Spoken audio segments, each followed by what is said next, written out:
Dear students, in last part of lecture, we covered the difference between scalars and vectors.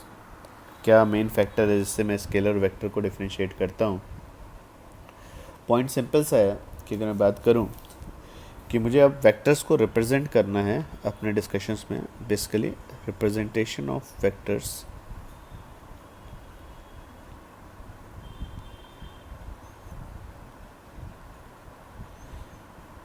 Okay. अब आपको दो तीन चीज़ों से आपको इस चीज़ को लेके चलना पड़ेगा. पहला, जब आप अलजेब्रा यूज़ करते हैं, फॉर्मूलेस लिखते हैं, तो हमें वेक्टर्स को शो करना है कि भाई ये क्वांटिटी वेक्टर है.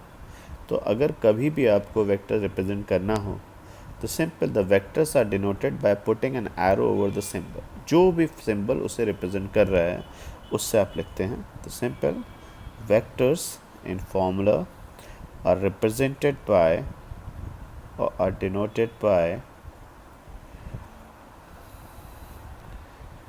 placement of an arrow over the symbols. Okay. कोई बहुत लंबी चौड़ी बात नहीं है, सिंपल सा. जैसे अगर मैं कोई पूछे मुझसे कि सर अगर मैं एक फॉर्मूला लिखता हूँ 9th क्लास का या 10th क्लास में था, P is equal to mv, linear momentum of body is equal to mass into velocity. अब अगर मैं इस फॉर्मूले को ऐसे लिखूं तो क्या मेरा प्रेजेंटेशन पहले से बेटर है? Yes sir.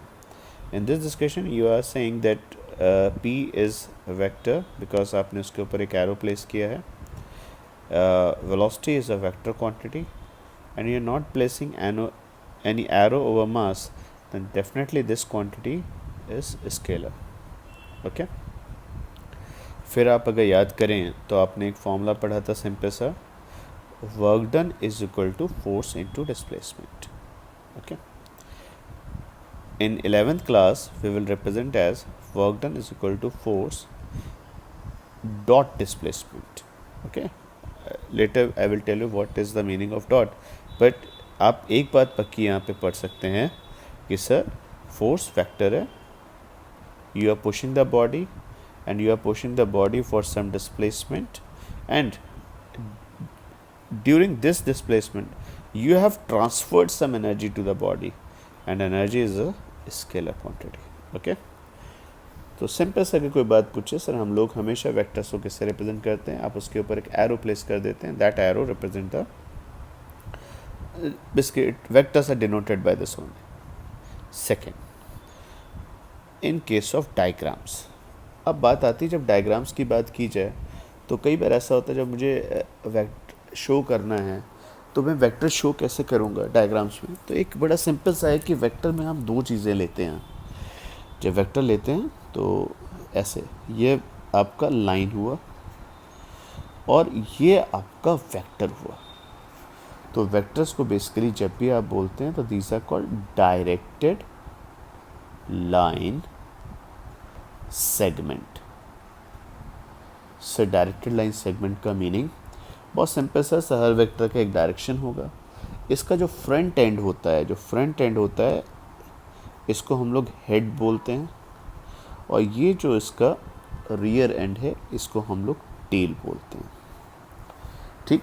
बेसिकली हेड किसको रिप्रेजेंट करता है? वेक्टर की डायरेक्शन को.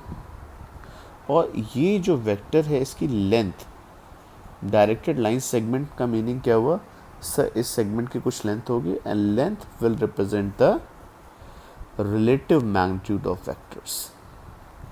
सर अगर आप एक वेक्टर बना रहे हैं तो आप उसकी लेंथ कुछ भी ले सकते हैं, पर अगर आपके पास ज़्यादा वेक्टर्स हैं तो आप उसे रिप्रेजेंट करते हैं.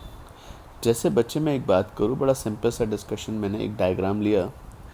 आपके पास एक बाइसिकल थी, वो इस डायरेक्शन में ट्रैवल कर रही थी. लेट्स से इसकी स्पीड मैंने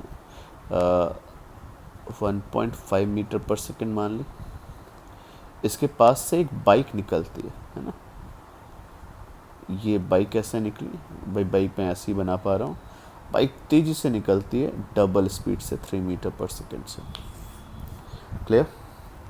सामने बच्चे एक ऐसे मान लेते हैं कि किसी बच्चे ने दिवाली का रॉकेट छोड़ दिया अपवर्ड डायरेक्शन में से, जब यहाँ से रिलीज़ हुआ तो एकदम से बाहर ऊपर की तरफ भागा बेटा कितनी स्पीड से? सर लेट से 4.5 मीटर पर सेकेंड से। ठीक, एक रॉकेट ऐसा था जो थोड़ी देर पहले छोड़ा गया था, वो सर इस मोमेंट पे नीचे आ रहा था, बेचारा फुस हो चुका था, पर आ सेम स्पीड से रहा था, कितने से? 4.5 मीटर पर सेकेंड से। ओके, हो सकता है बेटा सामने से एक कार आ रही हो,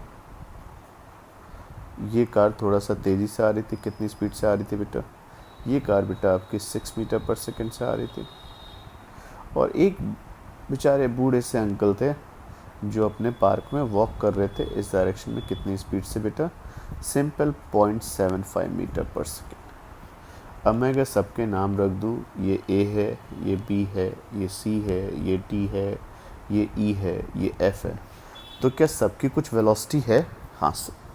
अब मैं वेलोसिटी को ऐसे लिखूंगा, ऊपर एरो लगा दिया बच्चे। अब वेलोसिटी किसकी है? तो मान लीजिए ए की। तो वेलोसिटी ऑफ ए बच्चे मैंने बताया सर ये राइट में जा रहा था, लेट से मैंने इसको बनाया इस तरीके से कि सर ये आपका velocity of a, let say x length.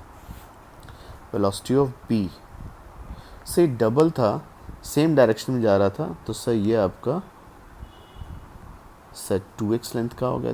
They both are moving in same direction, तो arrow is representing the direction and length is representing the relative magnitude. Velocity of C, so it is moving in upward direction, almost 3 times speed है, तो almost 3 times speed है, तो बच्चे बेटा आपने इसको ऐसे शो किया, सो ये आपका 3x आ गया। वेलोसिटी ऑफ डी अगर मैं पूछूं तो simple, it is moving in downward direction but of same magnitude 3x। तो x is x, 2x, 3x are relative magnitude. Now think about car. Car is moving in opposite direction with a speed 6.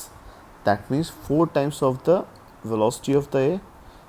Velocity VE is like this,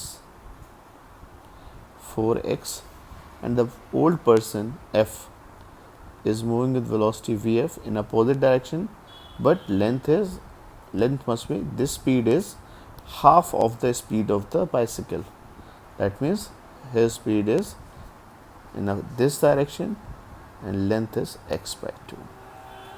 Okay, so if we represent a diagram, we can say we can represent the velocity of force by drawing a line, the line which is parallel to velocity, head of the vector represent the direction, okay, arrow, and if there are two vectors, then we can compare them by length of the vector. Okay, I think this is clear. And one more thing, the addition we can think of in last lecture that we covered this discussion. 12t, length is 12x. Okay, now velocity due to ball is 5x, and the total net velocity is 13x. So basically x is the representation of relative magnitude. Okay, एक simple सा discussion में आपसे बोलूँ, the physical quantities having magnitude, direction and which can be added according to the rule of triangle. Okay, earlier मैंने आपको triangle rule नहीं बोला था, बस सिंपल सा एडिशन में क्या होगा, 2 साइड्स होंगी, 2 वेक्टर्स आपको साइड के पता होंगे और थर्ड साइड आपको पता करनी होगी। तो थर्ड साइड पता करने के डिस्कशन को आपने यहाँ पे लर्न करना है। ओके, तो वेक्टर्स का रिप्रेजेंटेशन क्लियर। एक रिप्रेजेंटेशन बच्चे और है हमारा, वो इंजीनियरिंग में आता है, मैं आपको बता देता हूँ। सेकेंड डिस्कशन आपने कवर किया था। थर्ड डिस्कशन इज़ लाइक, आप वेक्टर को मैग्नीट्यूड और रेफरेंस लाइन से एंगल से मेजर करते हैं, a theta. A is the magnitude of the vector and theta is the angle with reference line. Okay, now एक पर्सन वॉक करता है 60 डिग्री, फिर वॉक करता है बच्चे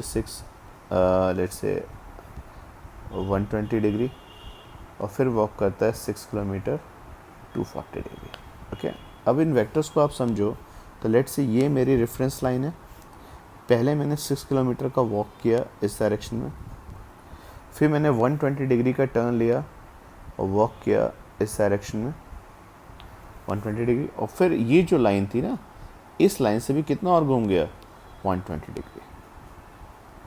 सर आप ध्यान से देखिए, 6 किलोमीटर का वॉक इधर, 6 किलोमीटर का वॉक इधर और 6 किलोमीटर का वॉक इधर। अगर मैं आपसे स्केलर के टर्म में डिस्कस करूँ, what is the distance covered, you will say 18 kilometre.